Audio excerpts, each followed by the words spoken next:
Oi, Pagu. Bom dia. Bom dia, Mauro. Bom dia a todo mundo que está nos assistindo aí. Vocês estão me ouvindo direitinho? Está com um pouquinho de eco, mas está dando para ouvir. Não tem problema, não. Deixa eu ver aqui se é alguma coisa na configuração, né, Mauro? Mas é bom. Então, melhorou ou não? Não, talvez seja o ambiente, esse ambiente grande aí que você está, talvez esteja ecoando um pouquinho, mas acho que dá para Pode entender. ser. Pagu, Pode eu te ser. chamei aqui porque nós estamos em meio, não, na verdade, de certa maneira, no início da campanha do Ministério das Mulheres pelo Feminicídio Zero, e a campanha está impactando muito por uma estratégia que vocês adotaram, parece que de muito impacto, que é esta da aliança com os clubes de futebol e levar a campanha do Feminicídio Zero para os estados, né? Quase todos os jogos dos grandes times atualmente entram com as faixas do Feminicídio Zero e o Ligue 180. Conta um pouco aí, bom, antes de entrar talvez especificamente nessa estratégia em particular, como é que está a campanha, qual é a ideia, quais são os objetivos da campanha? Então, Mário, acho que é importante trazer um pouco, né, desse debate, porque a gente está vivendo, né, um processo de aumento das estatísticas de violência contra as mulheres, que a gente sabe que é muito derivada e fruto dos últimos 6 anos aí, de uma gestão, né, bolsonarista, do levante de forças conservadoras, do desmonte, né, de políticas públicas, que se refletiu inclusive num desmonte mesmo de orçamento destinado para políticas de enfrentamento à violência, e que levou, na maior parte dos casos, as mulheres a não denunciarem, como não procurarem, né, a institucionalidade do Estado para pedir qualquer tipo de apoio, e apoio psicossocial, apoio para a autonomia econômica, que são processos que, vamos dizer, ajudam, né, e contribuem para que essas mulheres rompessem o seu ciclo de violência. E a gente sabe que essa escalada, né, incentivada de violência, de misoginia em relação às mulheres no Brasil tem levado, né, aos atuais índices de feminicídio que a gente está presenciando. Os feminicídios, eles são sempre mortes evitáveis, né, e eles decorrem justamente de violências anteriores que não foram enfrentadas. Então, quando a gente fala em feminicídio zero, além de ser uma aspiração que a gente pretende para a nossa sociedade, é também um processo de mudança cultural que a gente deseja ver e que precisa ser trabalhado no âmbito do que a gente chama de prevenção primária mesmo. E por isso essas ações tão firmes, né, como a que a gente lançou no dia 23, que foi propriamente a articulação nacional pelo Feminicídio Zero, uma articulação construída diretamente, né, pela nossa ministra Cida Gonçalves, e com o envolvimento de todas nós do Ministério das Mulheres, para dialogar amplamente a necessidade de enfrentar essas violências. E a estratégia muito acertada de dialogar com os times de futebol.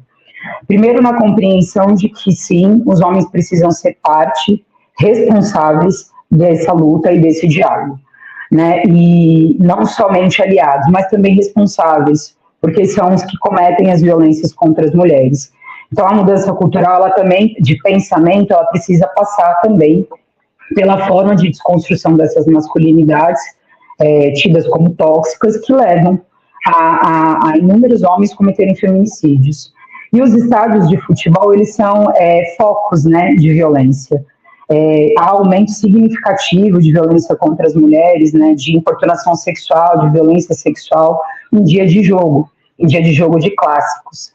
Então, envolver essas torcidas, conscientizar essas torcidas, os jogadores estarem ali como estiveram, né, representando e apresentando a faixa do feminicídio zero, é uma ação de conscientização fundamental. Uma estratégia acertadíssima, com o envolvimento de inúmeros clubes, e que tem realmente, né, aparecido inclusive em TV aberta, e acho que levantado esse debate para a sociedade de maneira geral, que é o que a gente quer. Acho que você traz uma questão interessante, talvez até uma novidade em relação a esse assunto, né? Que o combate ao feminicídio não será bem sucedido se restringir à esfera policial, né, da repressão. Exato. Tem mudança cultural, você não vai ter uma redução duradoura, né? Não tem, Mauro. Porque, assim, A gente sempre trabalha a estratégia de prevenção exatamente por isso, porque durante muito tempo a lógica da discussão sobre violência foi pautada no enfrentamento e no combate, né? Mas quando a gente discute nesse âmbito, é pressupor que a violência já aconteceu, é pressupor que o feminicídio não foi impedido, e a gente está ali trabalhando no âmbito só da reparação e do acesso à justiça. E o que a gente quer é que no curto prazo, a gente consiga ter um impacto efetivo na redução dos índices de feminicídio, e no médio e longo prazo a gente tenha mudanças devidas à nossa sociedade para que essas violências não voltem a acontecer, e para que efetivamente mulheres possam ter o direito à sua liberdade, a vivenciar sua vida da maneira como decidirem e livre de violências, né, como a gente costuma dizer. É realmente bem interessante essa estratégia. Pagu, uma outra questão. A faixa que diz, e isso tem sido um elemento importante da campanha de vocês, que é o Ligue 180. O que é o serviço 180 e qual é a relevância dele nesse momento? Me parece que está crescendo bastante. Olha, a gente está num processo, Mauro, que eu quero trazer aqui para vocês. A gente reestruturou o canal Ligue 180, que foi uma das políticas que sofreu um desmonte bem grande no último período.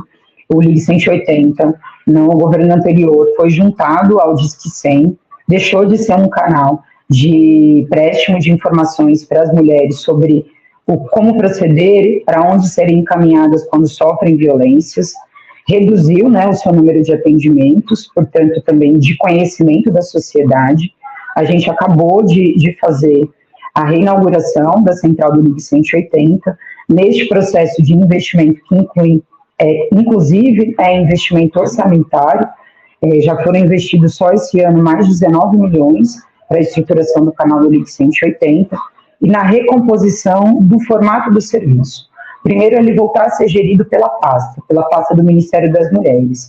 E segundo, ele ampliar os seus pontos de atendimento para chegar até onde as mulheres realmente precisam, né? Por meio de uma repactuação com os estados, com os pontos focais, para que esse fluxo adequado aconteça. E se tornar novamente um canal de informações, um canal que direciona as mulheres que acessam ele para a rede especializada de enfrentamento à violência, para que possam ser acolhidas, para que possam ser atendidas, e é também um canal de denúncias, que traz aí também novas tipificações, né? Desde o debate da misoginia, até a inclusão de mulheres indígenas, passando pela sensibilização e capacitação das atendentes para o atendimento adequado a mulheres negras, que são 63% delas vítimas de feminicídio hoje no Brasil, e a gente sabe que elas precisam ser alcançadas com urgência. Então, é um canal fundamental. O que a gente tem instruído e orientado as pessoas é que, em situação de emergência, liguem 190, e para informações e para denúncias, liguem 180. Então, por isso, a gente ampliou muito a divulgação dessa ação do Feminicídio Zero, considerando que o Ligue 180 é um serviço importante da perspectiva preventiva dessas violências. Deixa eu te fazer uma pergunta de algo que não sei se alguém tem alguma resposta. Então, te faço uma pergunta, não sei se é para você te responder ou para você trazer pistas apenas para nós, mas que já será bem interessante. Então, a gente tem a superação, o fim do governo Bolsonaro, né? O Ministério das Mulheres recolocado no cenário como uma instância relevante. O serviço, o Ligue 180 reativado. A campanha contra o feminicídio. E vamos combinar, não é só uma questão governamental. Você olha as mídias todas, quaisquer que sejam elas, exceto as mídias de extrema-direita, você pega a Globo, Record, toda essa questão do feminicídio, dos direitos das mulheres, está permeando a sociedade. Está permeando a sociedade. Aí, você vai olhar as estatísticas e o número de feminicídio não para de aumentar. Exato. Você tem a multiplicação das delegacias da mulher, das casas da mulher brasileira, e não para. 2023 bateu recorde histórico de número de feminicídios, não apenas de feminicídio, contra a violência da mulher. contra a mulher. Minha pergunta para você, né? Que eu não sei se tem alguma resposta. Na verdade, esta violência que a gente viu em 2023 sempre existiu, mas ela está sendo mais denunciada agora, até pela existência dos canais e da postura das mulheres que estão indo para as delegacias e tudo, ou, de fato, tem um crescimento da violência em si mesmo? Mauro, eu acho que, primeiro, há um aumento do dado em específico. A gente tem trabalhado desde 2023 nessa perspectiva de mortes violentas contra as mulheres, para que elas sejam adequadamente tipificadas como feminicídio. Então, eu acho que todo o trabalho que a gente fez de reestruturar o serviço para garantir que as mortes violentas de mulheres sejam tipificadas como feminicídios ajuda realmente a aumentar o dado de 2023 para 2024. Então, acho que é importante trazer essa problematização do dado, porque a gente está numa lógica, no Ministério das Mulheres, de produzir, junto com o Ministério da Justiça, um novo protocolo nacional de investigação dos feminicídios, né? E este novo protocolo tende a criar a seguinte condição: todas as mortes violentas, no primeiro momento, em relação a mulheres, serão registradas como feminicídio. Como você faz isso, né, você tem lá nos dados do Anuário Brasileiro, para este último período, 1.467 feminicídios, em relação a 3.000 e poucas mortes violentas contra as mulheres, né, homicídios de mulheres. Se a gente trabalhar na lógica de que, no primeiro momento, essas mortes todas deverão ser categorizadas como feminicídio, para o ano que vem a gente vai ter um aumento significativo, né, dos registros de feminicídio, inclusive com dados retroativos, que é considerar aí quase 5.000 feminicídios. Então, eu acho que primeiro é dizer que sim, o incentivo à denúncia, o incentivo à tipificação correta dessas mortes gerou um aumento do dado. E, de outro lado, a gente sabe também que retroceder índices de violência, quando a gente pega um refluxo tão grande como esse que a gente pegou, de 2015 até 2023, não é um processo simples. E aí isso exige políticas muito bem direcionadas, como a gente está fazendo, mas exige também esforço orçamentário para investir nessa rede. E aí eu acho que é importante trazer para vocês, né, de 2015 para cá, 74% dos investimentos feitos em enfrentamento à violência foram feitos na nossa gestão. Ou seja, no ano de 2023 e agora até esse período de 2024. Então, você está tendo mais investimento na violência contra a mulher do que 2015, 2016, 2017, 2018, 2009, 2020, 2021 e 2022. Exatamente, Mauro. Exatamente. A gente saiu de um orçamento, né, para enfrentamento à violência de 23 milhões e hoje a gente já está batendo um orçamento de quase 500 milhões em políticas públicas para enfrentamento à violência. Então, isso vai evidenciar, sim, e vai visibilizar, sim, esses números de violências, né? As mulheres se sentem mais incentivadas a denunciar violências que já sofreram, que já vivenciaram, antes até desse período de 2023 e 2024, procurando a nossa rede, que são as Casas da Mulher Brasileira, o Ligue 180, os Centros de Referência da Mulher Brasileira, todos esses serviços especializados que fazem esse processo. E que até então, Mauro, tinham baixíssimo investimento e não estavam funcionando adequadamente com os protocolos devidos. Então, sim, isso vai refletir nesses números. O que a gente espera é que, com esse esforço todo, a partir do ano que vem, a gente tenha um impacto, a partir desse ano já, e com a campanha do Feminicídio Zero e o Plano Nacional, né, do Pacto de Prevenção aos Feminicídios, a gente já consiga realmente ver redução desses índices de violência sexual, de violência doméstica, de violência psicológica, de feminicídios propriamente, né? Quando a gente reduz as demais violências, isso gera um impacto concreto nos índices de feminicídio. Interessante isso. Quer dizer, você acha que depois desse, vamos dizer, boom nas notificações, você acha que agora, né, porque vamos considerar que em 2023 a gente entrou num padrão normal de notificação, né, sem aquele estrangulamento. Você vai ter, a partir de agora, muito provavelmente, né, sem certeza, aí sim uma redução dos números. É a nossa expectativa e é o esforço que a gente tem investido enquanto ministério, Mauro. Legal. Tá bom. Ó, deixa eu te perguntar uma coisa. Se tem um símbolo da luta contra a violência às mulheres, Opa, entrou um gatinho aí na nossa conversa. Minha gata. Essa gatinha. É Maria da Penha, né? Tem a Lei Maria da Penha, tem a história da Maria da Penha. Não é à toa que ela é o principal alvo da extrema-direita. Tem, né, aqueles documentários feitos naquele Brasil paralelo, com mentiras, né? Estão querendo transformar o ex-companheiro dela, que tentou matá-la, que colocou-a numa cadeira de rodas, num herói, numa vítima, né? Um negócio absurdo. Mas ele é o grande símbolo, não apenas nacional, né, Pago? Internacional. Maria da Penha é um nome internacional. Hoje a gente está vendo ela aí num encontro com a ministra das Mulheres, Cida Gonçalves. Eu fiquei espantado de saber que a Maria da Penha, nessa altura do campeonato, depois de tudo que ela passou, depois da projeção que ela tem, depois da expressão que ela tem no país, que ela está no programa de proteção de defensores dos direitos humanos do Ministério. Chocado ao saber dos direitos humanos.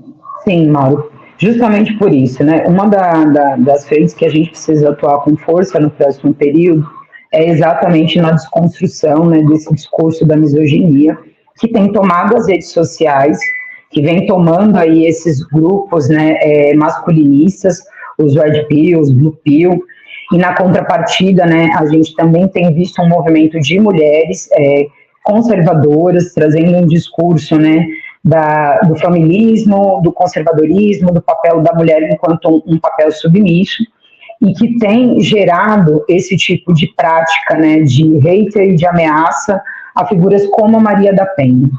E foi o que aconteceu com ela no último período, né, até muito por conta do que foi essa ação no Brasil Paralelo, do agressor dela, né, que permanece indo em vários lugares, tentando desconstruir toda a narrativa em relação às violências que a Maria da Penha sofreu. A Maria da Penha é uma vítima de tentativa de feminicídio, e sim, ela precisou novamente de proteção do Estado, porque esses grupos, né, masculinistas, eles estão bastante atrelados a esse pensamento fascista, a esse pensamento reacionário, a um pensamento ligado à lógica de construção de fake news, num ponto que o senso comum passou, inclusive, a questionar a realidade dos fatos da Maria da Penha, e começou, inclusive, a questionar a eficácia da lei, que leva o nome dela, que é a Lei Maria da Penha, né, que completou 18 anos esse ano, em agosto desse ano, e que, enfim, gerou uma situação de não proteção, depois de tudo que ela viveu, e além do que, né, a necessidade de outras medidas protetivas, porque ela já tem medidas protetivas contra o próprio agressor e precisou agora da proteção e intervenção de Estado, do Programa de Direitos Humanos. E por que também o Programa de Direitos Humanos? Porque a Maria da Penha é uma referência, né? A gente fala que a Maria da Penha é uma heroína no Brasil, nesse sentido de ser realmente uma referência para muitas mulheres jovens, inclusive, que conhecem a trajetória de luta dela e que sabem que foi uma das pessoas que mais contribuiu para que a gente avançasse em termos de legislação no Brasil para enfrentar a violência doméstica, para tornar a violência doméstica um problema visível e um problema da sociedade, não um problema do âmbito privado. Então, infelizmente, Mauro, ela passa por essa situação. A ministra Cida tem dado todo o apoio possível, o presidente Lula também, e a gente sabe, né, que junto e combinadamente com o fato dela estar dentro de um programa de proteção de direitos humanos, que a gente vai ter que atuar no próximo período para desconstruir essas frentes e para enfrentar mesmo a violência misógina que esses espaços e esses grupos masculinistas estão produzindo, para que ela possa realmente vivenciar uma vida livre, que ela não tenha necessidade mais de ter medida protetiva para garantir a sua própria vida, né? Ela e outras tantas mulheres. Não, esse caso da Maria da Penha, ele é emblemático e vou te dizer, desesperador, gente. A Maria desesperador. Da Penha, 79 anos de idade. O ex-companheiro dela, e é bom porque isso também desmistifica essa ideia de que a violência é na periferia. O cara é professor universitário. Exato. Ele tentou matá-la 2 vezes. Na primeira vez, ele simulou um assalto e atirou. Exatamente.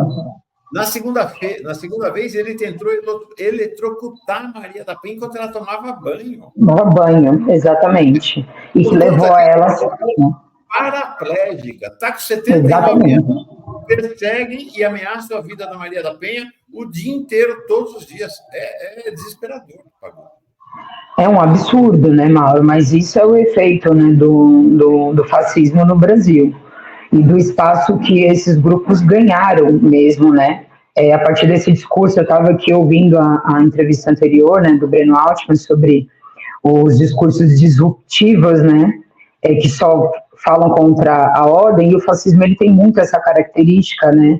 Ele não tem exatamente uma linearidade sobre as coisas, ele nega fatos, né? Ele nega existências, e ele é discriminatório, né? Então, é fruto, né, do que a gente viveu no último período todo do Brasil. Você tem uma pessoa que é agressora, tendo voz e tendo espaço, né? Espaço para falar, para criar uma narrativa que não é verdadeira, para desconstruir uma mulher, e que a gente sabe que é misógino, né? Porque todo esse processo é misógino, né? O patriarcado, o fascismo, a misoginia são processos estruturais que se combinam, né, para atuar e manter as mulheres numa situação de violência, numa situação de submissão.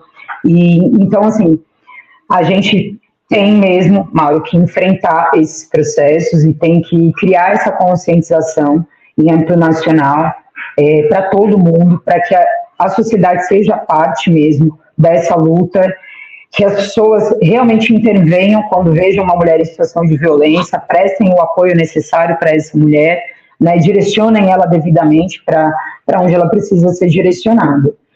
E antes, né, eu não sei quanto tempo a gente tem, mas eu queria aproveitar para dizer que a gente tem outra iniciativa em andamento e que vai muito de encontro com que essa articulação nacional do feminicídio zero, que é o protocolo Não é Não, que está na sua fase de regulamentação, e que é um protocolo, né?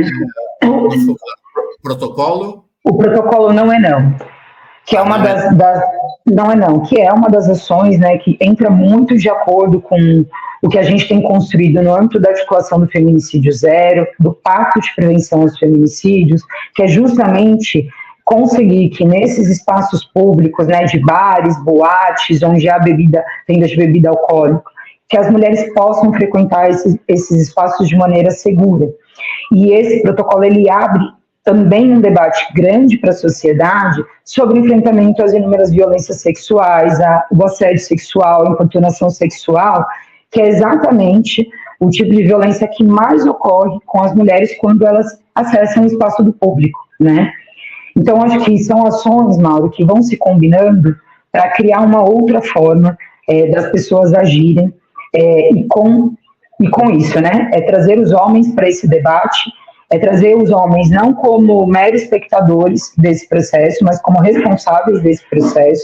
Quando eu falo em responsabilidade, tanto da perspectiva, assim, de responsabilizar homens que são agressores e a gente ter medidas concretas para lidar com essas responsabilidades, e na responsabilidade que eles têm também de intervirem para que essas violências não aconteçam, né? Porque não é só nós, mulheres, que temos a obrigação de formar pedagogicamente as pessoas e dizer que a gente não quer sofrer uma violência, né?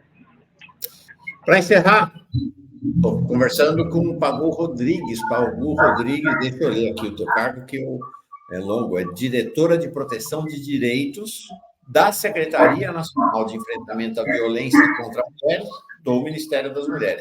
Pagu, para encerrar, há esperança para as mulheres brasileiras? Há muita esperança para as mulheres brasileiras. E a gente vai construir conjuntamente, né, por meio do nosso ministério, que já é, na verdade, um grande avanço diante do que a gente viu no último período, ter um ministério para as mulheres, e com um governo, né, que a gente tem aqui do presidente Lula, para tirar as mulheres dessa situação de violência, da situação de fome, da situação de miséria, e garantir acesso e garantir a justiça e aos seus direitos. Então, sim, Mauro, a gente quer que as mulheres do Brasil tenham esperança, e a gente está construindo para que as mulheres do Brasil tenham esperança. Obrigado, Pagu, gostei demais. Segunda vez que o Pagu vem aqui ao Fórum Café, gostei, já tinha gostado da primeira vez, gostei demais da segunda, foi muito bom. Obrigado, bom fim de semana para ti. Boa luta na campanha pelo Feminicídio Zero. Eu que agradeço, Mauro, um abraço a todo mundo e bom final de semana.